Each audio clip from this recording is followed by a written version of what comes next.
Hello students, आज हम last preparation method देखेंगे अराइल हैलाइड्स का। और उसमें जो हम स्टार्टिंग मटेरियल लेंगे वो हमारा हो जाएगा फिनॉल। ठीक है, हम फिनॉल आप देख सकते हो यहाँ पे हमने लिया है, फिनॉल लिया है। और फिनॉल को अगर हम PCl5 जो है वो एक पी ब्लॉक एलिमेंट कंपाउंड है। ठीक है, जिसको हम क्या बोलते हैं, फॉस्फोरस पेंटाक्लोराइड बोलते हैं। ठीक है, उसका स्ट्रक्चर भी आपने देखा होगा कैसा होता है उसका स्ट्रक्चर। सो जब हम फिनॉल को PCl5 that is phosphorus pentachloride के साथ जब आप रिएक्शन करोगे तो आपको यहाँ पे क्या मिल जाएगा, क्लोरोबेंजीन मिल जाएगा। ठीक है, तो आपको क्लोरोबेंजीन अगर बनाना है तो आप ये एक रिएक्शन भी यूज़ कर सकते हो। अगर आपके पास स्टार्टिंग मटेरियल फिनॉल है और अगर आप PCl5 के साथ उसका रिएक्शन करोगे तो आपको क्या मिल जाएगा, क्लोरोबेंजीन मिल जाएगा। अगेन एक अराइल हैलाइड मिल जाएगा। HCl जो है वो गैस के फॉर्म में लिबरेट आउट हो जाएगा या acid as a by product form हो जाएगा। और एक POCl3 जो है वो आपको बाई प्रोडक्ट में मिल जाएगा। मतलब अगर आपको क्लोरोबेंजीन बनाना है तो आप फिनॉल को as a starting material use करके आप क्या कर सकते हो, क्लोरोबेंजीन बना सकते हो। ठीक है, सो हमने जितनी भी प्रिपरेशन मेथड्स थी हमारी अल्काइल हैलाइड्स की और जितनी भी प्रिपरेशन मेथड्स हमारी अराइल हैलाइड्स की थी हमने वो देख लिया है।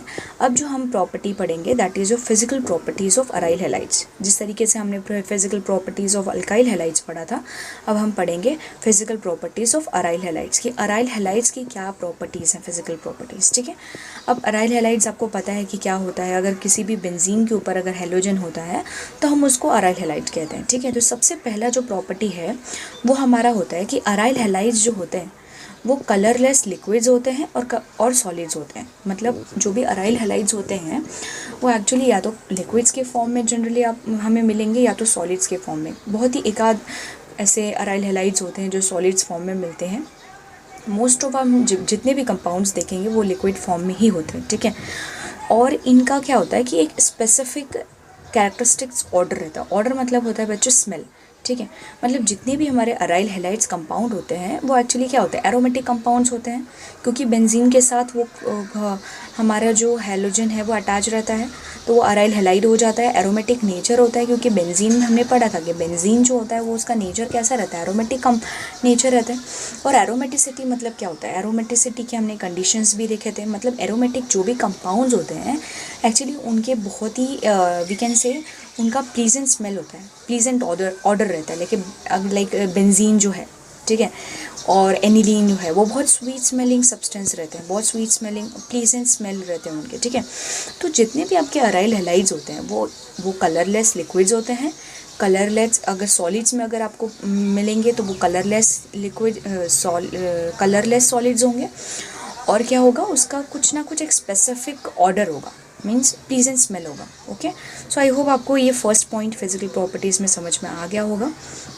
अगर हम सेकेंड पॉइंट देखते हैं तो सेकेंड पॉइंट जो है हमारा कि ये जितने भी हमारे अराइल हैलाइड्स होते हैं उनका जो बॉइलिंग पॉइंट होता है वो इंक्रीज़ होता है। अब बच्चों मैंने आपको बॉइलिंग पॉइंट के बारे में भी बताया कि बॉइलिंग पॉइंट कब इंक्रीज़ होता है, जब कार्बन और हाइड्रोजन का जो नंबर है किसी भी कंपाउंड में, अगर नंबर ऑफ़ कार्बन और हाइड्रोजन जितना ज़्यादा होंगे उतना ज़्यादा उनका बॉइलिंग पॉइंट होता है। ठीक है, क्योंकि बॉइलिंग पॉइंट किस पे डिपेंड करता है, आपका कार्बन पे डिपेंड करता है और हाइड्रोजन पे डिपेंड करता है। ठीक है, तो जितना बड़ा कंपाउंड होगा या जितना ज़्यादा उसका मॉलिक्यूलर मास होगा उतना ज़्यादा उसका बॉइलिंग पॉइंट होगा। ठीक है, तो हम यहाँ देख सकते हैं कि boiling point generally increases with the increase in the size of the aryl group. मतलब अराइल ग्रुप आपका जितना बड़ा होगा उतना ज़्यादा उसका बॉइलिंग पॉइंट होगा। अगर आप हेलोजेंस में देखेंगे तो सबसे छोटी जो साइज़ होती है वो फ्लोरीन की होती है और सबसे बड़ी जो साइज़ होती है, मीन्स जो साइज़ में जो सबसे we can say have a bigger size that is your iodine. Iodine have a bigger size because atomic size हमने प्रॉपर्टी पढ़ी हुई है कि atomic size increases down the groups.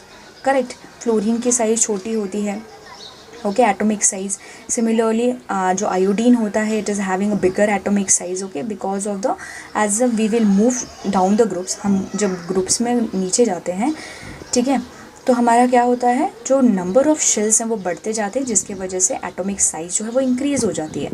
तो इस वजह से आयोडीन की जो साइज़ है वो क्या है, बड़ी है। एटॉमिक साइज़ आयोडीन की ज़्यादा है। ठीक है, तो इस वजह से जो बॉइलिंग पॉइंट होगा, अगर आयोडोबेंजीन है तो उसका बॉइलिंग पॉइंट ज़्यादा होगा एज़ कम्पेयर टू आपका ब्रोमोबेंजीन या क्लोरोबेंजीन या फ्लोरोबेंजीन, ठीक है। तो आई होप आपको बॉइलिंग पॉइंट भी समझ में आ गया होगा। अब थर्ड जो प्रॉपर्टी है वहाँ यहाँ पे लिखा हुआ है कि melting point of P isomer, P ortho Meta para. I think ये आपको जितनी भी ये जो लोकेशंस हैं वो हमने देखा है कि बेंजीन में ये 3 क्या होते हैं, उसके पोजीशंस होते हैं। ओके, ऑर्था पोजीशन होता है, मेटा पोजीशन होता है और पैरा पोजीशन होता है, ठीक है। तो पैरा पोजीशन जो है उसका मेल्टिंग पॉइंट, कोई भी हमारा पैरा कंपाउंड है तो उसका जो मेल्टिंग पॉइंट होगा वो काफ़ी ज़्यादा होता है एज़ कम्पेयर टू ऑर्थो और मेटा। क्यों ऐसा होता है? क्योंकि पैरा में जो कंपाउंड्स होते हैं वो एक्चुअली सिमेट्रिकल हो जाते हैं। एक फर्स्ट पोजीशन पे हमारा सबस्ट्रेट रहता है, एक फोर्थ पोजीशन पे रहता है, जिसकी वजह से वो सिमेट्रिकल नेचर का हो जाता है। और सिमेट्रिकल नेचर के होने की वजह से जो उसके मॉलिक्यूल्स होते हैं वो वहाँ काफ़ी ज़्यादा क्लोजली पैक्ड होते हैं, और क्लोजली पैक्ड होने की वजह से उसका जो मेल्टिंग पॉइंट है वो काफ़ी ज़्यादा रहता है, ठीक है। तो यहाँ भी ऐसे ही है कि the melting point of P isomer is higher as compared to ortho और meta isomers because they are more symmetrical in nature। मतलब जो जितना ज़्यादा सिमेट्रिकल होगा उतना ज़्यादा क्या होगा, हम वो बहुत ही ज़्यादा फिक्स्ड है, उसके मॉलिक्यूल जो है वो क्लोजली पैक्ड हैं, ठीक है। और क्लोजली पैक्ड होने की वजह से आपको बहुत ज़्यादा एनर्जी लगानी पड़ेगी क्या करने के लिए, उनको तोड़ने के लिए, ठीक है। सो बिकॉज ऑफ दैट जो मेल्टिंग पॉइंट है वो पी आइसोमर का ज़्यादा है, हाइयर है as compared to ortho isomer और meta isomer. Okay, so I hope ये जो पॉइंट्स हैं वो आपको क्लियर हो गए होंगे। इसमें एक तो पॉइंट्स जो हैं वो आपको ध्यान में रखना है कि एक तो आपको ये याद रखना है कि एराइल हैलाइड जो है वो कलरलेस लिक्विड और कलरलेस सॉलिड में मिलते हैं ज़्यादातर, ठीक है। और क्या होता है कि एक तो उनका स्पेसिफिक ऑर्डर रहता है, मीन स्पेसिफिक स्मेल रहता है, ठीक है। सेकंड ये होता है कि बॉइलिंग पॉइंट जो है अराइल ग्रुप के, अगर उनकी साइज़, अराइल ग्रुप की साइज़ अगर जैसे जैसे इंक्रीज़ होती रहेगी बॉइलिंग पॉइंट भी इंक्रीज़ होता रहेगा, ठीक है। और थर्ड पॉइंट आपको ये याद रखना है कि जो मेल्टिंग पॉइंट होता है पी आइसोमर का वो आपका ऑर्थो आइसोमर और मेटा आइसोमर से ज़्यादा होता है। ये इसलिए होता है क्योंकि जो पैरा आइसोमर होता है वो क्या होता है, बहुत ज़्यादा सिमेट्रिकल होता है।